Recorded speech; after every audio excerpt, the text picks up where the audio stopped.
አንድ የወሊድ ምልክት፣ የ15 ዓመት ለቅሶና በገዛ ቤቷ ውስጥ አስተናጋጅ የሆነች ወጣት።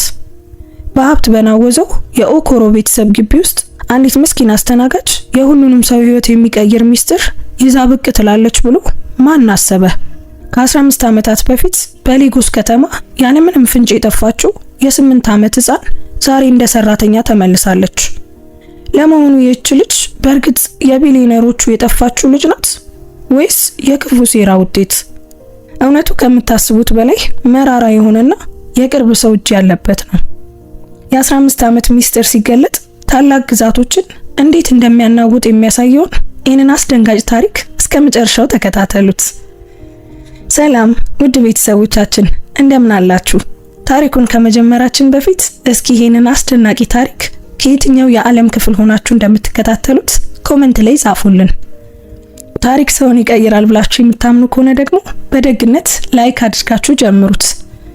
እንደዚህ አይነት አስደናቂ ታሪኮችን በየቀኑ ወደ እናንተ የምናደርስበትን የዩቲዩብ ቻናላችንን እስካሁን ሰብስክራይብ ካላደረጋችሁ አሁኑኑ ሰብስክራይብ በማድረግ ቤተሰባችንን ተቀላቀሉ።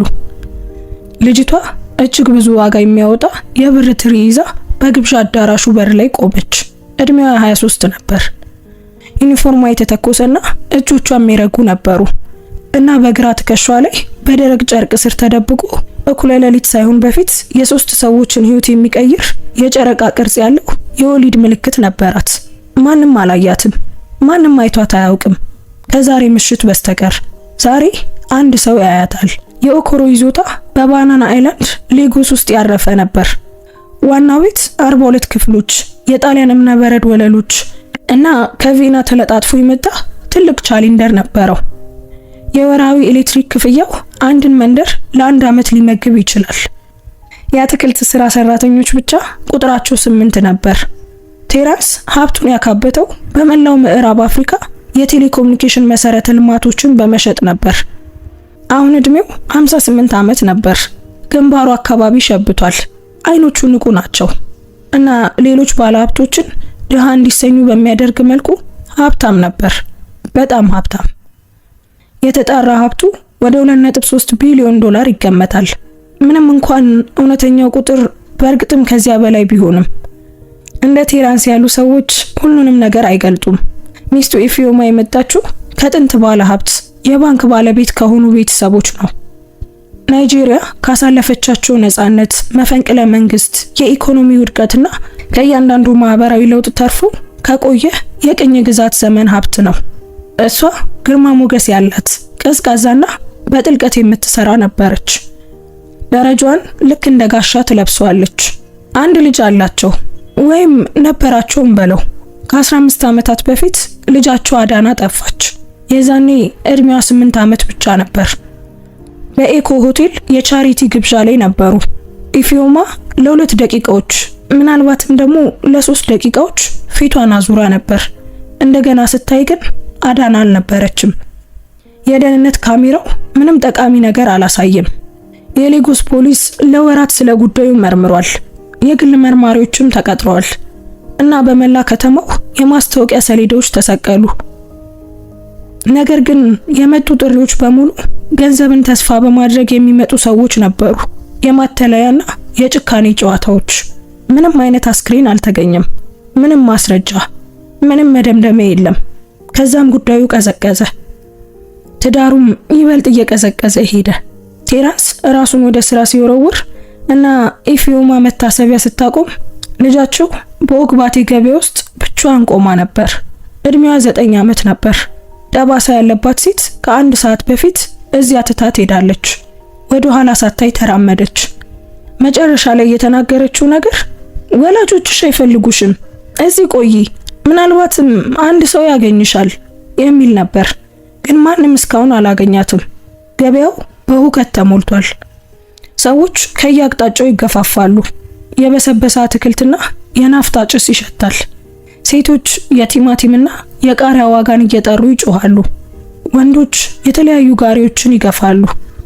ልጆች በሰዎች እግር መካከል እየሮጡ እየሳቁ እርስ በርሳቸው ይሯሯጣሉ። ከሷ በስተቀር ሁሉም ሰው በአላማ ይንቀሳቀሳል። አዳና ግን አልተንቀሳቀሰችም። በቆመችበት ቦታ ትንሽ ሆናና ደንዝዛ ቀረች። ያ የግብዣው ምሽት የለበሰችውን ሮዝ ልብስ ለብሳለች። አሁን ግን ቆሻሻ ሆኗል፣ ተቀዷል።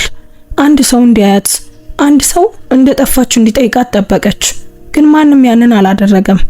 እሷ ልጆች በሞሉበት ገበያ ውስጥ ያለች ሌላ ተራ ልጅ ነበረች። አንዲት ሴት ገጨቻት። ምንም ይቅርታ ሳትጠይቅ መንገዷን ቀጠለች።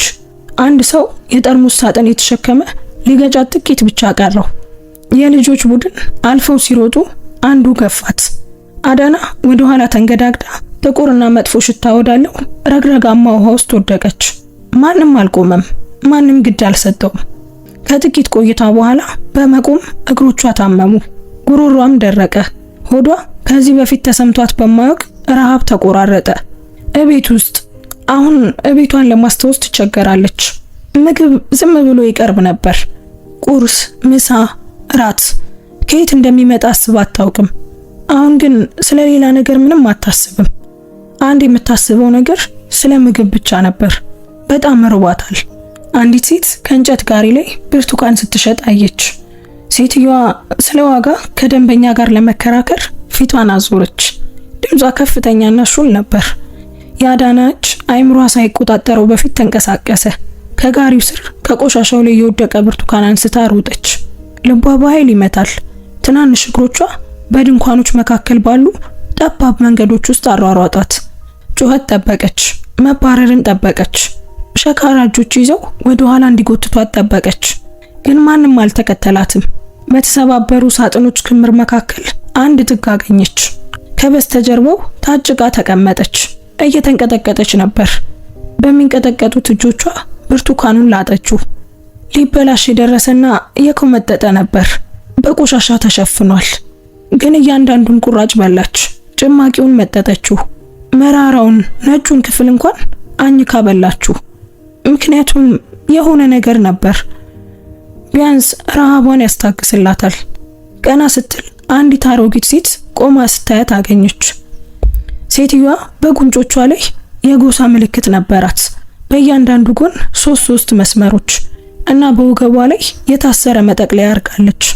ፊቷ ምንም አይነት ስሜት፣ ርህራሄ ወይም ቁጣ አያሳይም። ዝም ብሎ መታዘብ ብቻ ነበር። የአዳና ሰውነት ተወጠረ። እንድትጮህባት፣ እንድትባረር፣ ምናልባትም ስለሰረቀች እንድትመታ ጠበቀች። ይልቁኑ ሴትዮዋ ዞር ብላ ጥቂት እርምጃዎችን ርቆ ወደሚገኘው ድንኳኗ ተመለሰች። ቲማቲምና ቃሪያ በተከመረበት ጠረጴዛ ጀርባ ባለው አጭር የእንጨት ወንበር ላይ ከበድ ብላ ተቀመጠች። አዳና እርግጠኛ ባልሆነ ስሜት ተመለከተቻት። ሴትዮዋ ከወንበሯ አጠገብ ወዳለው የላስቲክ ከረጢት እጇን ሰደደች። 2 የተቀቀለ እንቁላልና በወረቀት የታሸገ ዳቦ አወጣች። አዳና በግልጽ ማየት በምትችልበት በጠረጴዛዋ ጫፍ ላይ ያስቀመጠቻቸው። ከዚያም ዞር ብላ አዳና እንደሌለች ሁሉ አትክልቶቿን ማስተካከል ጀመረች። አዳና ምግቡ ላይ ያፈጠጠችበት። ሆዷ በረሃብ ተቆራረጠ። ግን የሆነ ነገር ወደ ኋላ ይይዛታል። ኩራት ወይም ፍርሃት ሊሆን ይችላል። ከማያውቁት ሰው ምንም ነገር መውሰድ እንደማይገባ ያስተማረቻት እናቷ እየጠፋ የመጣ ትዝታ። ግን ያቺ እናት አሁን የለችም። ሁሉም ሰው ጠፍቷል። አዳና ቀስ ብላ ቆመች። ወደ ጠረጴዛው ተራመደች። እጇን ዘረጋች። በጥርጣሬ ሴትዮዋ ምግቡን ነጥቃ እስክትወስድባት፣ እስክትስቅባት፣ ስለ ተስፋ የጭካኔ ትምህርት እስክታስተምራት እየጠበቀች ነበር። ሴትዮዋ ግን አልተንቀሳቀሰችም። አዳና እንቁላሎቹንና ዳቦውን ወሰደች። በሹክሹክታ አመሰግናለሁ አለች። ሴትዮዋ አሁንም አልተመለከተቻትም። ነገር ግን እንዳሸዋ በሚሻክር ድምጽ እንዲህ አለቻት፣ ከፈለግሽ እዚያ ከሳጥኖቹ ጀርባ ተቀመጪ፣ ማንም አይረብሽሽም። አዳናም ተቀመጠች። በዚህ ጊዜ ቀስ ብላ በላች። ምግቡ እንዲቆይላት አደረገች እና ጠባሳ ካላት ሴት ከተለየች በኋላ ለመጀመሪያ ጊዜ ከሽብር ውጪ የሆነ ስሜት ተሰማት። በትክክል ደህንነት አይደለም፣ እስካሁን አላወቀችውም። ነገር ግን ያ ቅስፈት፣ ያ ትንሽ ምንም ምላሽ ካልፈለገ እንግዳ የተገኘ ዝምተኛ የርህራሄ ተግባር ወደ ቤቷ የምትመለስበትን መንገድ እስክታገኝ ድረስ በህይወት ለመቆየቷ ብቸኛው ምክንያት ይሆናል። ወደ ቤት ስንመለስ ቺዲ ንግዱን ወደ ጋና፣ ሴኔጋል፣ ኮት ዲቫር አስፋፍቶ ነበር። ህንጻዎችን ገነባ። በዱባይና በለንደን የሚደረጉ ስብሰባዎች ላይ ተገኘ። እኩለ ሌሊት ሳይሆን እምብዛም ወደ ቤት አይመጣም ነበር። ኤፊዮማ በአዳና መኝታ ክፍል ውስጥ ለ15 ዓመታት ያልተነካ መታሰቢያ ቆመች። ሁሉንም ነገር ልክ እንደነበረው ጠበቀችው። የሮዚ አልጋ ልብስ፣ አሻንጉሊቶቹ፣ በቁም ሳጥን ውስጥ የተሰቀለው የትምህርት ቤት ዩኒፎርም፣ በየሳምንቱ በአልጋው አጠገብ ባለው ጠረጴዛ ላይ አዳዲስ አበቦች ይቀመጣሉ። በየምሽቱ ሻማዎች ይበራሉ። ኤፊዮማ አሁን 23 ዓመት ይሆናት የነበረው ልጇን ፎቶግራፏን እያየች በዚያው ክፍል ውስጥ ለሰዓታት ዝም ብላ ትቀመጣለች። ዛሬ ምሽት የአዳና ልደት ነበር፣ ወይም ልደቷ ሊሆን የሚገባው ቀን ነበር። ኤፊዮማ የቻሪቲ ግብዣ ለማስተናገድ ወስና ነበር። በየዓመቱ በዚህ ቀን ለጠፉ ልጆች ፋውንዴሽን ገንዘብ ለማሰባሰብ ዝግጅት ታደርጋለች። አዳናን በህይወት የምታቆይበት ወይም ተስፋን በህይወት የምታቆይበት ብቸኛው መንገድ ይህ ነበር። ወይም ምናልባትም ከዓመታት በፊት ግድ ለሌለው ታዳሚ ሀዘኗን የምታሳይበት መንገድ ሊሆን ይችላል። አዳራሹ በሌጎስ ምርጥ ሰዎች ተሞልቶ ነበር። ፖለቲከኞች፣ የንግድ መኳንንት፣ የጥንት ባለ ሀብት ቤተሰቦች፣ በወርቅና በዲዛይነር ልብሶች የተሽቆጠቆጡ የህብረተሰቡ ሴቶች። የቀጥታ ባንዱ ጥሩ ጃዝ ሙዚቃን ይጫወታል። የተስተካከለ ዩኒፎርም የለበሱ አስተናጋጆች ሻምፓይንና ትናንሽ የሱያና ከውጭ የመጡ ምግቦችን ያዞራሉ። እና በእነዚህ አስተናጋጆች መካከል እንደ ሁልጊዜው የማትታይ ሆና ኔንካ ነበረች። ኔንካ በኦኮሮ ይዞታ ውስጥ ለ3 ወራት ሰርታለች። የተቀጠረችው ከፍተኛ ሀብት ባላቸው ቤቶች ውስጥ የቤት ሰራተኞችን በማስቀመጥ በሚታወቅ ኤጀንሲ በኩል ነበር። የስራ ልምድ መረጃዋ ቀላል ነበር። ቤተሰብ የለም፣ ከሁለተኛ ደረጃ ትምህርት በላይ የለም። ዝምተኛና ታታሪ፣ በቀላሉ የምትረሳ እሷ እነዚህ ሁሉ ነበረች። ከዋናው ቤት ጀርባ ባለው የሰራተኞች ክፍል ውስጥ አልጋ፣ የእንጨት ወንበር እና ግድግዳው ላይ መስቀል ባለበት ትንሽ ክፍል ውስጥ ትኖር ነበር። በየቀኑ ከጠዋቱ 11 ሰዓት ትነሳለች፣ ታጸዳለች፣ ታገለግላለች። አይኖቿን ወደ ታች አድርጋ አፏን ደግሞ ዘግታ ትይዛለች። ሌላው ሰራተኛ በሚገባ ይወዳታል። ወሬ አታውራም፣ አታማርርም፣ ጥያቄም አትጠይቅም። ዋናዋ የቤት ጠባቂ ወይዘሮ ኤዚ ኔንካ ልትተማመንባት የምትችል አይነት ሴት ናት። ቦታዋን የምታውቅ ሰው ናት ትላለች። ግን ስለ ኔንካ አንዳንድ የማይገጥሙ ነገሮች ነበሩ። እጆቿ በህይወቷ ሙሉ በእጅ ስራ እንደሰራ ሰው ሻካራ ሳይሆኑ ለስላሳ ነበሩ። አቋቋሟም በጣም ቀጥ ያለ ነበር። እንግሊዘኛዋ ምንም እንኳን እሷ ለመደበቅ ብትሞክርም በጣም የተራቀቀ ነበር። እና አንዳንዴ በምሽት ዋናው ቤት ላይ ለማንበብ የሚከብድ ስሜት እያሳየች ስትመለከት ምግብ አብሳዩ ያያታል። ሀዘን ሊሆን ይችላል ወይም ረሃብ። ዛሬ ምሽት ኔንካ በአዳራሽ ውስጥ እንደ መንፈስ እየተንቀሳቀሰች ነው። ብርጭቆችን ትሞላለች፣ ሳህኖችን ታነሳለች። እንግዶች ግድ የለሽ አስተያየት ሲሰጡ ወይም ደግሞ ጨርሶውን እውቅና ሳይሰጧት ሲቀሩ በትህትና ፈገግ ትላለች። ይህንን ከዚህ በፊት ብዙ ጊዜ አድርገዋለች። እንዴት የማትታይ መሆን እንደምትችል ታውቃለች። ነገር ግን ዛሬ ምሽት የማይታይ የመሆን ችሎቷ ይከዳታል። ቴራንስ በታላቁ ደረጃ አጠገብ ቆሟል። በእጁ የውስኪ ብርጭቆ ይዞ አንድ የሚኒስትሮች ምክር ቤት አባል ስለ መሰረተ ልማት ፖሊሲ የሚያወራውን በከፊል እያዳመጠ ነው። አይምሮ ግን ሌላ ቦታ ነበር። በዚህ ቀን ሁልጊዜም አይምሮ ሌላ ቦታ ነው። አዳራሹን ቃኘ እና ኤፊዮማን ከመድረኩ አጠገብ ከጠፉ ልጆች ፋውንዴሽን ኃላፊ ጋር ስታወራ አያት። የተረጋጋች፣ ግርማ ሞገስ ያላት፣ የማትነካ ትመስል ነበር። ነገር ግን ቴራንስ በደንብ ያውቃታል። እግሮቹ ከሄዱ በኋላ ወደዚያ ክፍል እንደምትሄድ እና በጨለማ ውስጥ ተቀምጣ ምንም ድምጽ ሳታወጣ እንደምታለቅስ ያውቃል። ከዓመታት በፊት እሷን ለማግኘት መሞከሩን አቁሟል። ሀዘን እንግዳ አድርጓቸዋል። አንድ አስተናጋጅ አለፈ እና ቴራንስ ሳይመለከት ሌላ ውስኪ ለመውሰድ እጁን ዘረጋ። እጁ የአንድን ሰው ክንድ ነካው። ዝቅ ብሎ ተመለከተ። ያቺ አዲሷ ዝምተኛዋ ልጅ ኔንካ ነበረች። ይቅርታ ጌታዬ አለች በፍጥነት። ድምጿ ለስላሳ፣ አይኖቿ ዝቅ ያሉ ነበሩ። ቴራንስ በእጁ ምልክት አሳለፈው። ምንም ችግር የለውም። ልትሄድ ስትል ግን የሆነ ነገር አስቆመው። ምን እንደሆነ አላወቅም። ምናልባትም በፊቷ ላይ የታየው የሆነ የሚያውቀው ነገር ፍንጭ ሊሆን ይችላል። ቆይ አላት። ኔንካ ቆማ ወደ ኋላ ዞረች። አገላለጿ ገለልተኛና ሙያዊ ነበር። ስምሽ ማን ነው? ቴራንስ ጠየቀ። ኔንካ ነኝ ጌታዬ። እዚህ መስራት ከጀመርሽ ምን ያህል ጊዜሽ ነው ኔንካ? 3 ወር ነው ጌታዬ። ቴራንስ ለጥቂት ጊዜ አጠናት። ወጣት ነበረች። ምናልባትም በሀያዎቹ መጀመሪያ ላይ የምትሆን ቀጭን፣ ጠቆር ያለ ቆዳ፣ ከፍ ያለ ጉንጭ፣ ሌላ ምንም ነገር የለም እና ምቾት እንዲሰማው የሚያደርግ ምንም ነገር አልነበረም። ግን የሆነ ነገር ተሰማው። አውቅሻለሁ ኔንካ ብሎ ጠየቃት። ኔንካ በፍጥነት ራሷን ነቀነቀች። አይ ጌታዬ፣ ዝም ብሎ የሚታወቅ አይነት ፊት ነው መሰለኝ ያለኝ አለች፣ ትንሽ ልምምድ ባለው ፈገግታ። ኔንካ ወደ ህዝቡ መሃል ተመልሳ ገባችና ጠፋች። ነገር ግን ከአዳራሹ ማዶ ሌላ ሰው እየተመለከተ ነበር። ኢፊዮማ ሁለቱ ያደረጉትን ንግግር ከሩቅ ሆና ስታይ ነበር። ቴራንስ ኔንካን ሲያስቆማት ፊቷን ሲያጠና አይታ ነበር። ቴራንስ ልጅቷን ሲያስቆማት ፊቷን ሲያጠና አይታ ነበር እና አሁን ከመድረኩ አጠገብ ብቻዋን ቆማ ኢፊዮማ በደረቷ ላይ የሆነ ነገር ሲለወጥ ተሰማት። ቅናት አልነበረም፣ ጥርጣሬም አልነበረም። እውቅና ነበር። ለምን እንደዚህ እንደተሰማት አታውቅም። ግን ያቺ ልጅ ልቧ በፍጥነት እንዲመታ አደረገችው። ኢፊዮማ የሻምፓኝ ብርጭቆዋን አስቀመጠች እና በሰዎች መካከል ተንቀሳቀሰች። አይኖቿ የኔንካን መንገድ ተከተሉ። ልጅቷ በጎን በር በኩል ወደ ኩሽና በሚወስደው ኮሪደር ውስጥ ገብታ ነበር። ተከተለቻት።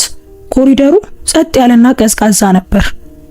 የፓርቲው ጩኸት በወፍራም ግድግዳዎችና በተዘጉ በሮች ጀርባ እየጠፋ ሄደ። ኢፊዮማ ቀስ ብላ ተራመደች። ተረከዝ ጫማዋ በእብነ በረዱ ላይ ይጮሃል። ኔንካን በትንሹ የአስተናጋጆች ክፍል ውስጥ የቆሸሹ ሳህኖችን በትሪ ላይ ስታከማች አገኘቻት። ይቅርታ አለች ኢፊዮማ። ኔንካ ደንግጣ ዞረች። እመቤት፣ የፈለጉት ነገር አለ? ኢፊዮማ ጠጋለች። የልጅቷን ፊት፣ የመንጋጓን ቅርጽ፣ የአይኖቿን አቀማመጥ፣ የፊት ጥርሶቿ መካከል ያለውን ትንሽ ክፍተት አጠናች። ስምሽ ማን ነው ስትል ኢፊዮማ ጠየቀች። ምንም እንኳን ቀደም ብላ ስሟን ብታውቀው። ኔንካ ነው ስሜ እመቤት። ኔንካ፣ ከየት ነሽ? ቤተሰቦችሽስ የት ነው ያሉት? እመቤት፣ እኔ ቤተሰብ የለኝም። ያደግኩት በማሳደጊያ ተቋም ውስጥ ነው። ኢፊዮማ ትንፋሿ ተቆራረጠ። ለምን እንደሆነ አላወቀችም። በሺዎች የሚቆጠሩ ልጆች በማሳደጊያ ቤቶች ውስጥ ያድጋሉ። ያ ምንም ማለት አይደለም፣ ግን እጆቿ እየተንቀጠቀጡ ነበር። ኔንካ፣ እድሜሽ ስንት ነው? ጠየቀቻት። 23 ዓመቴ ነው እመቤት። ልክ አዳና ልትሆን የምትችለው እድሜ ነው። የኢፊዮማ እይታ ደበዘዘ። ራሷን ለማረጋጋት በፍጥነት አይኖቿን አርገበገበች። ይህ የማይረባ ነገር ነው። ሐዘን እየተጫወተባት ያለው ጨዋታ ነው። ይህች ልጅ ማንም አይደለችም። እንግዳ ናት። በቃ ሰራተኛ ብቻ ናት። ነገር ግን ኔንካ ትሪውን ስታንቀሳቀስና እጅግዋ በትንሹ ወደ ኋላ ሲሳብ ኢፊዮማ አየችው። በኔንካ ግራ ትከሻ ላይ ከዩኒፎርሟ ስር በግልጽ የሚታይ የወሊድ ምልክት ነበር። የጨረቃ ቅርጽ ያለው በጠቆረ ቆዳ ላይ ደምቆ የሚታይ የወሊድ ምልክት፣ ልክ አዳና እንደነበራት አይነት ያው የወሊድ ምልክት። የኢፊዮማ እግሮች ዝልፍልፍ አሉ። እንዳትወድቅ ፈጥና የጠረጴዛውን ጫፍ ያዘች። እመቤት! ኔንካ ትሪውን ጥላ ወደፊት ሮጠች። እመቤት ደህና ኖት? ኢፊዮማ መናገር አልቻለችም፣ መተንፈስም አልቻለችም። ያንን የወሊድ ምልክት ወደ ሌላ ዓለም የሚወስድ በር ይመስል ዝም ብላ አፈጠጠችበት። እመቤት ሰው ልጥራ? ኔንካ በድንጋጤ ድምጿን ከፍ አድርጋ ጠየቀች። ኢፊዮማ እጇ እየተንቀጠቀጠ ዘረጋች። የኔንካን ትከሻ ነካች። ጨርቁን በትንሹ ወደ ታች ሳበችው። የወሊድ ምልክቱ የማያሳስት ነበር። ኔንካ ይህንን ኬት ነው ያገኘሽው? ኢፊዮማ በሹክሹክታ ጠየቀች። ምኑን እመቤት? ይህንን ምልክት በትከሻሽ ላይ ያለው ምልክት ኬት የመጣ ነው? ኔንካ ግራ የተጋባች ትመስላለች። እመቤት ከተወለድኩ ጀምሮ ነው። ዝም ብሎ የወሊድ ምልክት እኮ ነው። የኢፊዮማ አይምሮ ይሽከረከር ነበር። ይህ እውነት ሊሆን አይችልም፣ በፍጹም አይሆንም። ግን ቢሆንስ? ኔንካ የጠፋችው ልጃቸው ብትሆንስ? ኔንካ የጠፋችው ልጃቸው ናት ወይስ ዝም ብሎ ተመሳሳይ የወሊድ ምልክት ያላት ሌላ ልጅ? እስኪ ምን ሊፈጠር እንደሚችል ሀሳብ አስተያየታችሁን ኮሜንት ላይ ጻፉልን። ምክንያቱም እውነቱ ከምታስቡት በላይ ነው። ተከተይኝ፣ ኢፊዮማ ድምጿን ጠንከር አድርጋ ተናገረች። አሁንም እመቤት፣ አሁን ተከተይኝ። አልገባኝም፣ ምንድን ነው? ኢፊዮማ የኔንካን የእጅ አንጓ ይዛ ከአስተናጋጆች ክፍሉ ጎትታ አስወጣቻት። በኮሪደሩ በኩል ከጩኸቱ ከሰዎቹና ከተለመደው አስመሳይነት ራቅ ወዳለ ቦታ። ኢፊዮማ ኔንካን ወደ ግብዣ አዳራሽ አልወሰደቻትም። ፎቅ ላይ በእንግዳ ክፍሎች በኩል በቤተ መጻሕፍቱ በኩል ማንም ወደማይኖርበት በቤቱ ምስራቃዊ ጫፍ ወዳለው ረጅም ኮሪደር ወሰደቻት። ከአንድ ነጭ በር ፊት ቆመች። የአዳና ክፍል። ኔንካ ኮሪደሩ ላይ ደንዝዛ ቆመች። ልቧ በኃይል ይመታል። ምን እየሆነ እንደሆነ አላወቀችም። ግራ ተጋብታለች። ለምን ይህች ሴት መንፈስ ያየች ይመስል እንደምታያት እስካሁን አላወቀችም። ኢፊዮማ በሩን ከፈተችው እና ክፍሉ ልክ እንደነበረ የቆየ ነበር። ሮዝ ግድግዳዎች፣ በመደርደሪያው ላይ የተደረደሩ አሻንጉሊቶች፣ የልጆች ጠረጴዛ፣ አሁንም ቀለሞች በላዩ ላይ ተበታትነውባቸዋል። በብር ክፈፎች ውስጥ ያሉ ፎቶግራፎች። ኢፊዮማ ወደ ኮመዲናው ሄደች እና አንዱን ፎቶ አነሳች። ወደ ኔንካ አዞረችው። የአንዲት ትንሽ ልጅ ፎቶ ነበር። ምናልባትም የ7 ወይም 8 ዓመት ልጅ። እየሳቀች፣ ጥርሷ የወለቀ ጠቆር ያለ ቆዳ፣ የጨረቃ ቅርጽ ያለው የወሊድ ምልክት በግራ ትከሻዋ ላይ በግልጽ የሚታይ። ኔንካ ፎቶግራፉ ላይ አፈጠጠች። ከዚያም ኢፊዮማን ተመለከተች። ከዚያም ተመልሳ ወደ ፎቶግራፉ ተመለከተች። እቺ ማን ናት? ኔንካ በሹክሹክታ ጠየቀች። የኢፊዮማ ድምጽ ተሰባበረ። እቺ ልጅ አዳና ናት። ከ15 ዓመት በፊት ጠፋች። ኔንካ ቀስ ብላ ራሷን ነቀነቀች። እመቤት፣ ይሄ ነገር ከኔ ጋር ምን አይነት ግንኙነት እንዳለው አልገባኝም። የእሱ አይነት የወሊድ ምልክት አለሽ፣ ኢፊዮማ ተናገረች። ተመሳሳይ ምልክት በተመሳሳይ ቦታ። እመቤት፣ ብዙ ሰዎች እኮ የወሊድ ምልክት አላቸው፣ ግን እንደዚህ አይነት አይደለም። ኢፊዮማ እጆቿ እየተንቀጠቀጡ ነበር። እንደዚህ አይነት አይደለም። ኔንካ አንድ እርምጃ ወደ ኋላ ፈገፈገች። እመቤት፣ ይቅርታ፣ ግን የተረበሹ ይመስለኛል እና ምናልባት እኔ መሄድ አለብኝ። ኔንካ፣ ወደ ማሳደጊያው ስትሄጂ እድሜሽ ስንት ነበር? ኢፊዮማ በቁጣ ጠየቀች። ኔንካ አመነታች። አላስታውሰውም እመቤት፣ ግን በጣም ትንሽ ልጅ ነበርኩ። እውነተኛ ስምሽንስ ታውቂዋለሽ? ስትወለጅ የተሰጠሽ? አላውቅም እመቤት፣ መነኮሳቱ ናቸው ኔንካ የሚለውን ስም የሰጡኝ። ኢፊዮማ ቀረብ አለች። ከማሳደጊያው በፊት የምታስታውሽው ነገር አለ? ማንኛውም ነገር። ኔንካ ፊቷ አሁን ነጥቷል። ድምጿን በለሆሳስ ሆኖ ነበር። አይ እመቤት፣ ምንም ነገር አላስታውስም። ኢፊዮማ ለረጅምና ለማይቻል ቅስፈት አፈጠጠችባት። ከዚያም ዞር ብላ ከክፍሉ ወጣች። በቀጥታ ወደ ቴራንስ ሄደች። ግብዣው ገና አልተጠናቀቀም ነበር። ሳቅ፣ ሙዚቃ፣ የብርጭቆች ድምጽ። ነገር ግን ኢፊዮማ በአዳራሹ ዳርቻ ላይ ፊቷ ነጥቶና እጆቿ እየተንቀጠቀጡ ስትታይ ቴራንስ የሆነ ችግር እንዳለ አወቀ። ከነበረበት ጭውውት ይቅርታ ጠይቆ በፍጥነት አዳራሹን አቋርጦ መጣ። ምን ተፈጠረ ሲል በዝግታ ጠየቀ። ተከተለኝ፣ ኢፊዮማ ተናገረች። አሁኑኑ ተከተለኝ። ፎቅ ላይ ወዳለው የአዳና ክፍል መራችው። ኔንካ አሁንም እዚያ በድንጋጤ ግራ በመጋባት ቆማ ነበር። ፈርታለች። ቴራንስ ሚስቱን ተመለከታት። ኢፊዮማ፣ ይህ ምንድን ነው? ዝም ብለህ ትከሻዋን ተመልከት፣ ኢፊዮማ ተናገረች። ቴራንስ ግንባሩን አጨማደደ። ትከሻዋን ምን? ተመልከተው። ኔንካ በመካከላቸው ግራ ተጋብታ ተመለከተች። ቀስ ብላ ዩኒፎርማን ዝቅ አደረገችው። ቴራንስ የወሊድ ምልክቱን አየ። መላ ሰውነቱ ደነዘዘ። ሊሆን አይችልም ሲል በሹክሹክታ ተናገረ። ተመሳሳይ ነው፣ ኢፊዮማ ድምጿን ከፍ አድርጋ ተናገረች። ልክ እንደ አዳና አይነት ምልክት ነው፣ ተመሳሳይ የወሊድ ምልክት። ቴራንስ ለመረጋጋት ሞከረ። ብዙ ሰዎች የወሊድ ምልክት አላቸው። ነገር ግን ድምፁ እየተንቀጠቀጠ ነበር። ልክ በተመሳሳይ ቦታ እና ተመሳሳይ ቅርጽ። ቴራንስ ኔንካን አፈጠጠባት። ፊቷን፣ የጉንጮቿን አቀማመጥ፣ የጥርሷን ክፍተት ተመለከተ። የሚታወቅ ፊት እንዳላት አስቦ ነበር። አሁን ያለምን እንደተሰማው አወቀ። ስምሽ ማን ነው? በድጋሚ ጠየቃት። ኔንካ ነኝ ጌታዬ፣ ኔንካ። አይ እውነተኛ ስምሽ ስትወለጂ የተሰጠሽ ስም። እሱን አላውቅም ጌታዬ። ያደግኩት በኤኑጉ የሚገኝ ወላጅ የሌላቸው ልጆች የሚያድጉበት ቦታ ነው። መነኮሳቱ ናቸው ስም ያወጡልኝ። እዛ ስትደርሽ እድሜሽ ስንት ነበር? አላውቅም ጌታዬ፣ በጣም ትንሽ ነበርኩ። የቴራንስ እጆች ይንቀጠቀጡ ነበር። ከዚያ በፊት የምታስታውሹ ነገር አለ? የኔንካ አይኖች በእንባ ተሞሉ። አይ ጌታዬ፣ ሞክሬያለሁ ግን ምንም ነገር አላስታውስም። ኢፊዮማ የቴራንስን ክንድ ያዘች። የዲኤንኤ ምርመራ ማድረግ አለብን። ቴራንስ አፈጠጠባት። ኢፊዮማ አሁኑኑ፣ ዛሬ ምሽት ማወቅ አለብን። ይህ እብደት ነው። እብደት አይደለም። የኢፊዮማ ድምፅ ተሰባበረ። ተመልከታት ቴራንስ፣ በሚገባ ተመልከታት። ቴራንስ ተመለከተ። ልጁን ወይም ደግሞ እሷን የምትመስል ሌላ ልጅ። አይኖቹን ጨፈነ። ትንሽ ትንፋሽ ወሰደ።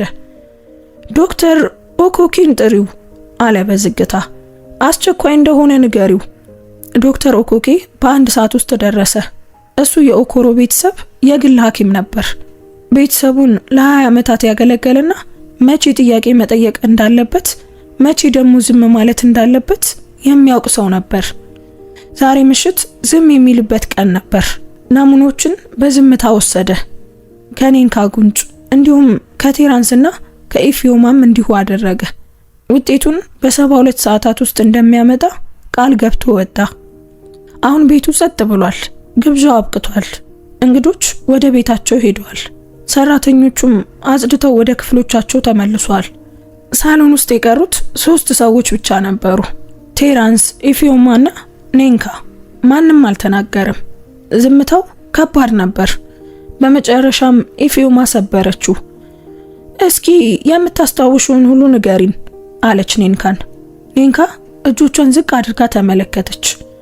እመቤት፣ ከማሳደጊያው በፊት ምንም ነገር እንደማላስታውስ ነግሬሻለሁ። እስኪ ሞክሪ። ኢፊዮማ ወተወተች። ማንኛውም ነገር ሊሆን ይችላል። ፊት፣ ድምፅ፣ የቦታ ስም። ኔንካ አይኖቿን ጨፈነች። ባለፉት ዓመታት በመቶዎች የሚቆጠሩ ጊዜያት ይህንን አድርጋለች። ከመጀመሪያ የትዝታ ጭጋግ ውስጥ የሆነ ነገር፣ ማንኛውም ነገር ለማውጣት ሞክራለች። አስታውሳለሁ ጀመረችና አቆመች። ምን? ቴራንስ በለሰለሰ ድምፅ ጠየቀ። አንድ ሰው ሲዘፍንልኝ አስታውሳለሁ። የአንዲት ሴት ድምፅ፣ ለስላሳ እና የደህንነት ስሜት ይሰማኝ እንደነበር አስታውሳለሁ። የኢፊዮማ ትንፋሽ ተቆራረጠ። ሌላስ? ቴራንስ ጠየቀ። አንድ ክፍልን አስታውሳለሁ፣ ሮዝ ግድግዳዎችና አሻንጉሊቶች ያሉበት ክፍል። ኢፊዮማ እጇን አፏ ላይ አደረገች። መፍራቴንም አስታውሳለሁ። ከፍተኛ ድምጾችን አስታውሳለሁ። አንድ ሰው እቺን ይዞ መሄድ እንዳለበትና ደህና እንዳልሆነ ሲነግረኝ አስታውሳለሁ። ማን ነው? ቴራንስ ጠየቀ። ማን ነው እጅሽን የያዘው? ኔንካ ራሷን ነቀነቀች። አላውቅም፣ ፊታቸውን አላየሁም። እና ወዴት ወሰዱሽ? እሱንም አላውቅም። ከዚያ በኋላ ያለው ነገር ሁሉም ባዶ ነው። በግልጽ የማስታውሰው ማሳደጊያውን ነው። ምናልባትም 5 ወይም 6 ዓመቴ ነበር። መነኮሳቱ በኤኑጉ ገበያ አቅራቢያ ስንከራተት እንደተገኘው ነገሩኝ። ስም የለኝም፣ ትዝታም የለም። ቴራንስ በወንበሩ ላይ ተደገፈ።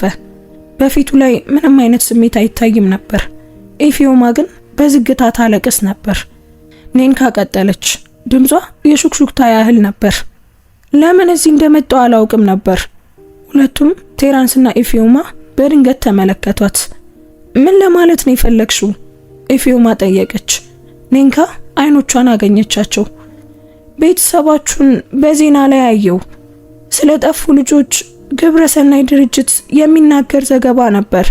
ፊታችሁን አየውና የሆነ ነገር ተሰማኝ። ያንን እንዴት እንደምገልጸው ነው አላውቅም። ልክ እንደ ማስታወስ ሳይሆን እንደ እውቅና ያለ ስሜት ነበር የተሰማኝ። ለዛ ነው እዚህ ለመስራት ያመለከትሽው? ቴራንስ ጠየቀ። አዎ ጌታዬ። የኔንካ ድምፅ የተሰባበረ መሰለ። ምክንያቱም ሙሉ ህይወቴን እኔ ማን እንደሆንኩና ከየት እንደመጣው ሳስብ ነው ያሳለፍኩት እና እናንተን ስመለከት ምናልባት ወደ እናንተ ብቀርብ የሆነ ነገር ይመለስልኝ ይሆናል ብዬ አሰብኩ። ኤፊዮማ በድንገት ተነስታ አዳራሹን አቋረጠች። በኔንካ ፊት ላይ ተንበርክካ እጆቿን ያዘች። አንቺ ልጄ ከሆንሽ በሹክሹክታ ተናገረች። አንቺ አዳና ከሆንሽ ያ ማለት ምን ማለት እንደሆነ ይገባሻል? ኔንካ እንባዋ እየፈሰሰ አንገቷን ነቀነቀች። ማለትም ለ15 ዓመታት በየቀኑ በህይወት እንድትሆኚ ጸልይ ነበር። ብቻሽን አይደለሽም፣ በጭራሽም ብቻሽን አልነበርሽም።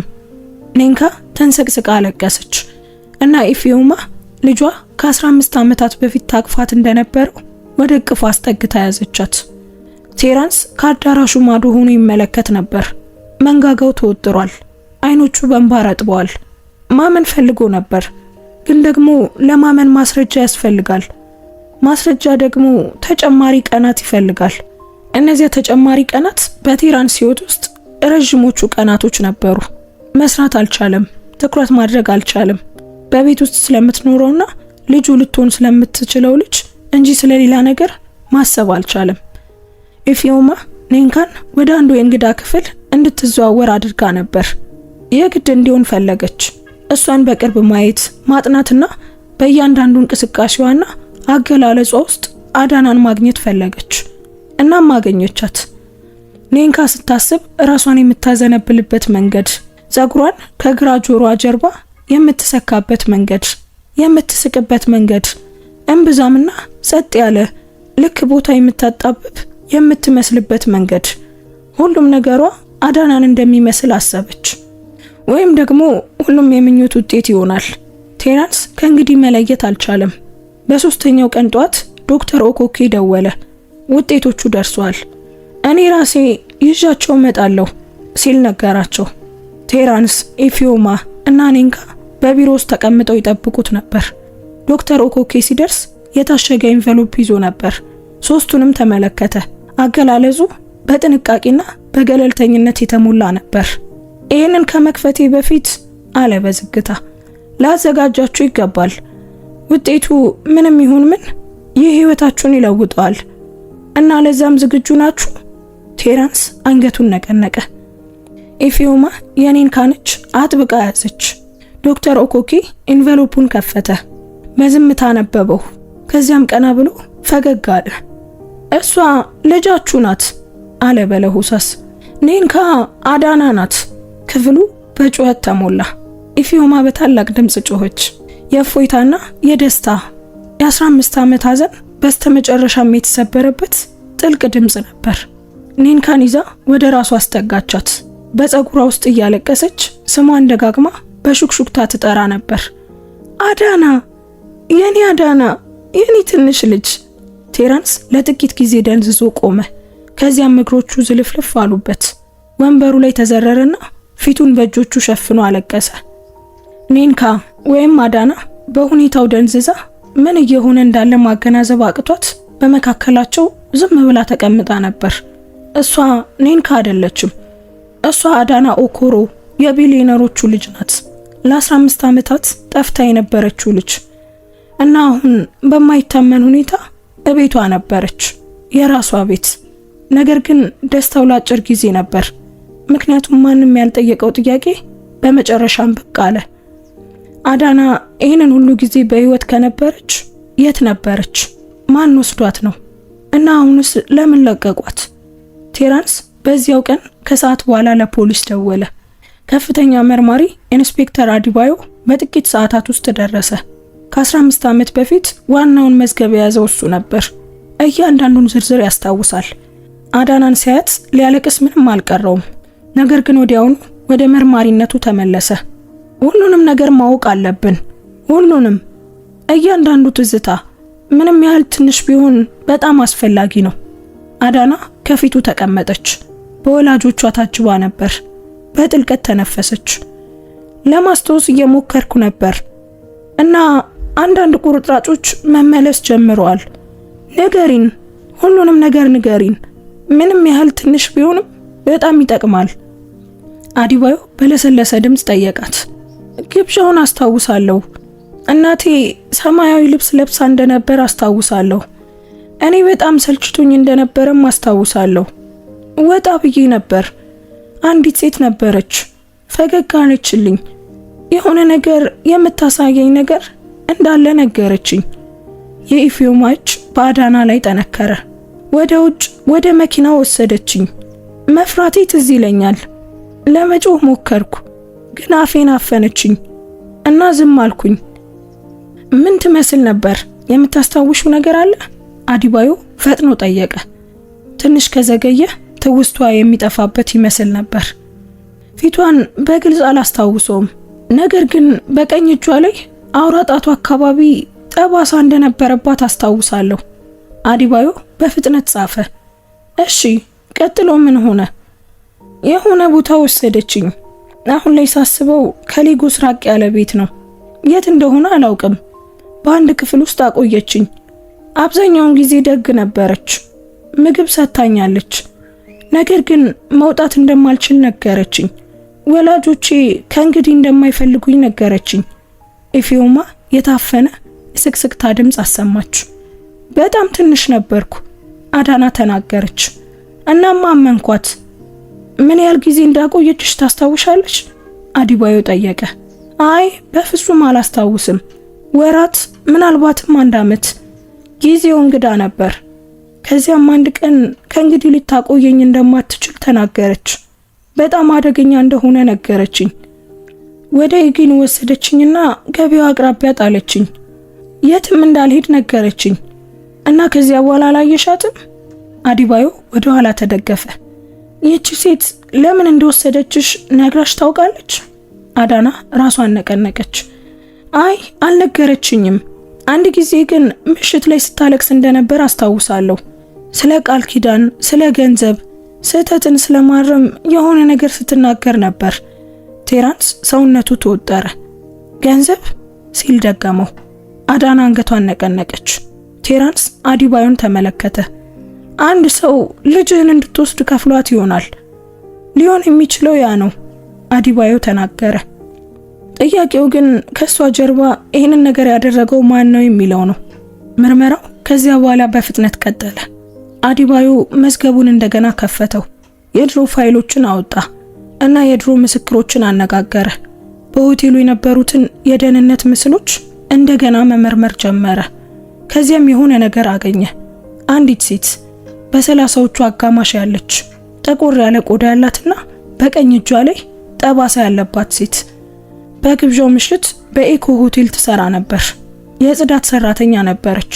ስሟ ቼንዌ ቤሎ ይባላል። አዲባዮ አፈላልጎ አገኛት። ከኢጊኑ ወጣ ብሎ በአንድ ትንሽ መንደር ውስጥ ትኖር ነበር። ስሟን ቀይራለች፣ ፊቷ ግን አልተቀየረም። ፖሊስ ሲመጣ አልሸሸችም፣ ይልቁኑ አመነች። በገንዘብ እንደተቀጠረች ሁሉንም ነገር ተናገረች። 500,000 ናይራ ተከፍሏት ነበር። ልጇን ወስዳ ለ1 ዓመት ደብቃ እንድታቆያት ተነግሯት ነበር። ከዚያም ራቅ ያለ ቦታ እንድትለቃት። ማን የቀጠረሽ? አዲባዮ ጠየቀ። ቼንዌ አመነታች። ከዚያም የቤተሰቡን ሕይወት የሚያፈርስ ስም ተናገረች። ወይዘሮ ፓትሪሺያ ኤዚ ናት፣ የኢፊዮማ ዘመድ፣ በኦኮሮ ይዞታ ውስጥ ዋና የቤት ጠባቂ የነበረችው። እስራቱ ጎህ ሲቀድ ተፈጸመ። ወይዘሮ ኤዚ ምንም አልተቃወመችም። በፖሊስ መኪና ውስጥ በዝምታ ተቀመጠች። ፊቷ ላይ ምንም አይነት ስሜት አይታይም። ጣቢያው ላይ ጠበቃ ሲቀርብላት እምቢ አለች። አመነች። ተስፋ ቆርጣ እንደነበር ተናገረች። ልጇ ታማ ነበር። ለቀዶ ጥገናው ገንዘብ ያስፈልጋት ነበር። የወይዘሮ ኤዚ አሰሪ ዘመድ የሆነችው ኢፊዮማ አንድ ስምምነት አቅርባላት ነበር። ልጇን ወስዳ ለአመት አቆይታ ከዛም ራቅ ያለ ቦታ እንድትለቃት። ወይዘሮ ኤዚ ማንንም ለመጉዳት አስባ እንዳልነበር ተናገረች። ልጅቷም እንደምትመለስ ገምታ እንደነበር ተናገረች። አዳናን ለዘላለም የማጥፋት እቅድ እንደነበር አላወቅኩም አለች። ነገር ግን አዲባዮ አላመናትም እና በጥልቀት ሲመረምሩ እውነቱን አገኙት። የወሊድ ምልክቱ ግን ወደ ቤቷ መለሳት። በባንክ ውስጥ ያሉት ሰነዶች ግን ሌላ ነገር ያሳያሉ። በጣም የታቀደ እንደነበር ያሳያሉ። እና ተጠያቂ የሆነው ሰው ለ15 ዓመታት በራት ጠረጴዛቸው ላይ ነበር። ገንዘቡ የመጣው ከወይዘሮ ኢዚ አልነበረም፣ የመጣው ከሌላ ሰው ነበር። በአዳና መጥፋት ትልቅ ጥቅም የሚኖረው ሰው። ቴራንስ ቢሮ ውስጥ ተቀምጦ መርማሪ አዲባዮ በጠረጴዛው ላይ የተወውን ፋይል ይመለከት ነበር። የባንክ ሰነዶች፣ የገንዘብ ዝውውሮች፣ ቀናት፣ ሁሉም ወደ አንድ ሰው ያመለክታሉ። የንግድ አጋሩ ቺፍ ኪንግስሊ ኦፓራ፣ ለ20 ዓመታት ከጎኑ የነበረው ሰው፣ ግዛቱን እንዲገነባ ከቅርቡ ነው የረዳው ሰው፣ በአዳና መታሰቢያ አገልግሎት ላይ ከጎኑ ቆሞ ያለቀሰው ሰው፣ የልጁን ጠለፋ በዋናነት ያስተባበረው እሱ ነው። ቴራንስ ማስረጃዎቹን ሲያነብ እጆቹ ይንቀጠቀጡ ነበር። ከ15 ዓመታት በፊት ቴራንስና ኪንግስሊ ስለ አንድ ትልቅ ኮንትራት ይደራደሩ ነበር። በቢሊዮን የሚቆጠር ዋጋ ያለው የመንግስት የቴሌኮሙኒኬሽን ስምምነት። ነገር ግን አንድ አንቀጽ ነበረው። ኮንትራቱ ሊሰጥ የሚችለው ንጹህ የህዝብ ገጽታ ላለው ኩባንያ ብቻ ነበር። ምንም አይነት ቅሌት፣ ምንም አይነት ትኩረት የሚከፋፍል ነገር መኖር አልነበረበትም። የአዳና መጥፋት ትልቅ ትኩረት የሚከፋፍል፣ ትልቅ የህዝብ ትኩረትን የሚስብና ነፍስን የሚሰብር ነገር ነበር። ቴራንስ በሐዘን ተውጦ በስራው ላይ ትኩረት ማድረግ አልቻለም። ስብሰባዎች አመለጡት፣ ስምምነቶችንም ማጠናቀቅ ተሳነው እና ኪንግስሊ በዝግታ ገብቶ ቁጥጥሩን ወሰደ። ኩባንያውን እንደገና አዋቀረው። ቴራንስ ትኩረት ለመስጠት በሚችልበት ደረጃ እስኪያገግም ድረስ ኪንግስሊ የንግዱ 40% ባለቤት ሆኖ ነበር። የቴራንስን ሐዘን ተጠቅሞ ግዛቱን ሰርቆት ነበር እና ሁሉም የጀመረው በአንዲት ትንሽ ልጅ ነበር። ቴራንስ ቀስ ብሎ ቆመ፣ ወደ ካዝናው ሄደ። ለዓመታት ደብቆት የነበረውን ግን በጭራሽ ያልተጠቀመበትን ሽጉጥ አወጣ። ጥይት ሞላበትና ከቤት ወጣ። የኪንግስሊ ይዞታ ከቴራንስ ያነሰ ቢሆንም አሁንም ትልቅ ነበር። ቴራንስ ሲደርስ ዘበኞቹ አውቀውት ያለምንም ጥያቄ አሳለፉት። ኪንግስሊ በቢሮ ውስጥ መጠጥ እየቀዳ ነበር። ቴራንስ ሲገባ ቀና ብሎ ተመለከተ። ሽጉጡን አየና ፈገግ አለ። መቼ እንደምትደርስበት እያሰብኩኝ ነበር፣ ኪንግስሊ በረጋ መንፈስ ተናገረ። ቴራንስ ሽጉጡን አነሳ። ልጄን ከኔ አራክ፣ ልጄን ወሰድክብኝ። አይ ልጄን እንዲወስድ ለሰው ከፈልኩ፣ ኪንግስሊ አረመው። 8 ዓመቷ ነበር፣ በጣም ትንሽ ነበረች። እሷን መጠቀሚያ ያደረካት። ኪንግስሊ ትከሻውን ሰበቀ። አሁን መጠቀሚያ አድርጊያታለሁ። ቴራንስ ደካማ ነበርክ። በስሜታዊነት ሁለታችንንም ታጠፋን ነበር። እኔ አስፈላጊ የሆነውን ነገር አደረኩ፣ አንተ ቤተሰቤን አጠፋ። አይ ኩባንያህን አዳንኩልህ፣ ኪንግስሊ መለሰ። ያለኔ ሁሉንም ነገር ልታጣ ነበር። እንደውም ልታመሰግነኝ ይገባል። ኩባንያህን አድኘዋለሁ። የቴራንስ ጣት በቃታው ላይ ጠነከረ። ኪንግስሊ አልተደናገጠም። ቀጥል፣ አድርገው፣ ወዴት እንደሚያደርስ እናያለን። ቴራንስ እዚያው እየተንቀጠቀጠ ቆመ። ቁጣ፣ ሐዘንና የ15 ዓመታት ህመም። ከዚያም ሽጉጡን ዝቅ አደረገው። ለዚህ አትመጥንም፣ ቴራንስ በዝግታ ተናገረ። ዞር ብሎ ጥሎት ወጣ። ከበስተጀርባው ሆኖ ኪንግስሊ ሳቀ። ነገር ግን ከሳቁ 10 ደቂቃ በኋላ ፖሊስ መጣ። አዲባዮ ከውጭ እየጠበቀ ነበር። ኪንግስሊ ኦፔራን በሴራ በጠለፋና በማጭበርበር አሰረው። ችሎቱ ለወራት ይቆያል። ነገር ግን ቴራንስ ግድ አልነበረውም። ልጁን አሁን መልሶ አግኝቷል። ከ6 ወራት በኋላ አዳና በአንድ ወቅት የሷ ክፍል በነበረው ክፍል ውስጥ መስታወቱ ፊት ቆማለች። ነጭ ልብስ ለብሳለች፣ ቀላል እና ግርማ ሞገስ ያለው። ዛሬ ለሌጎስ ማህበረሰብ በይፋ ዳግም የምትተዋወቅበት ቀን ነበር። ለሷ ክብር የተዘጋጀ ግብዣ፣ የመመለሷ በዓል። ኢፊዮማ ከበስተጀርባዋ ቆማ የአልማዝ አንገት ሐብሏን ታስተካክል ነበር። ቆንጆ ሆነሻል፣ በሹክሹክታ ተናገረች። አዳና በመስታወት ውስጥ የእናቷን አይኖች አየች። አሁንም እሷን እንደሆንኩ አይሰማኝም። ማን እንደሆንሽ? አዳናን፣ በፎቶግራፎቹ ላይ ያለችውን ልጅ። ኦ ያጣሻት ልጅ፣ አትሻት ነው፣ አትጨነቂ፣ ጊዜ ይወስዳል። ኢፊዮማ በቀስታ ዞረቻት። አንቺ እሷ ነሽ፣ ሁሉ ጊዜም እሷን ነበርሽ፣ ግን አታውቂውም ነበር። የአዳና አይኖች በእንባ ተሞሉ። ለ15 ዓመታት ማንም እንዳልሆንኩ ዋጋ እንደሌለኝ እያሰብኩ ነበር እና አሁን እውነቱን አውቀሻል የኔ ቆንጆ ልጅ፣ የኔ ውድ አዳና። አንቺ በጭራሽ ማንም አልነበርሽም። ሁልጊዜም የተወደድሽ፣ ሁልጊዜም የተፈለግሽ የኛ ልጅ ነሽ። በታችኛው ፎቅ አዳራሹ በእንግዶች ተሞልቷል።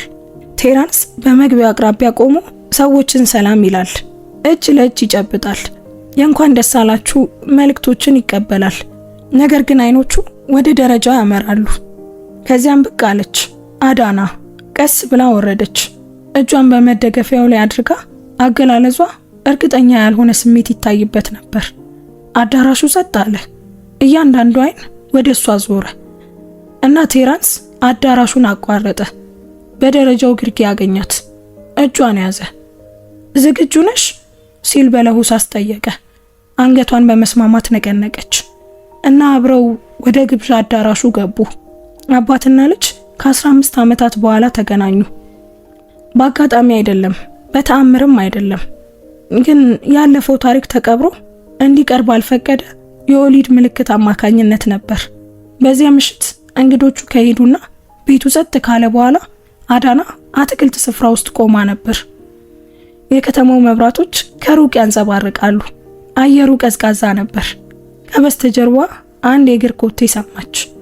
ቴራንስ ከጎኗ ቆሞ ያንን እይታ ይመለከታት ነበር። አንዳንዴ ግን ስታስበው አያስደንቅም? አዳና ጠየቀች። እዚህ ባልመጣ ኖሮ ምን ሊፈጠር ይችል ነበር? ፊታችሁን በዚህና ባላየው ኖሮ፣ ቴራንስ በዝግታ ተናገረ። በመጨረሻ እንገናኝ ነበር ብዬ አስባለሁ።